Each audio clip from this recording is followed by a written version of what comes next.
There was a recent survey. It was done in 2007 by an independent research company affiliated with UCLA, and it looked at various ERs, and most ERs are not equipped to handle pediatric patients. And some of the reasons is that they don't have the right equipment, because young children and infants need smaller size equipment. And in general, most ERs which handle adults are equipped for adults. They're equipped to handle strokes and heart attacks and things like that, but not so much for young children.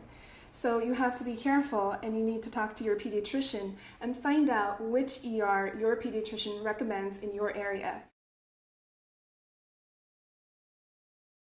Another really recent study, as of this month, June 2011, there was a study that was looking at behavioral problems in ERs, and there was a huge number of parents bringing their children just for behavioral problems. 90% of these patients did not need to be in the ER.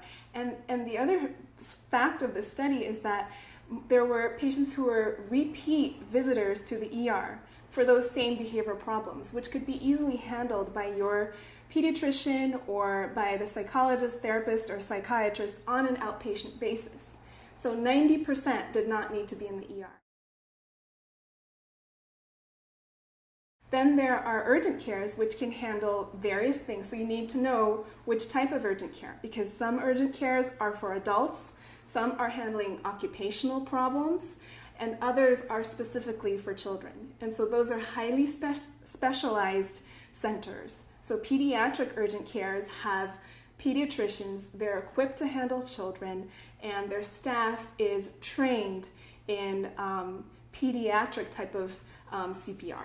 So what you're saying is parents really need to know near and around their home where their child needs to go in case of an emergency or some sort of doctor's assistance. Absolutely. In most areas there are children's hospitals, but they're usually in the major metropolitan cities. So where 90% of people live, you need to talk to your pediatrician and find out what the preferences are of your pediatrician as to where your child should be treated.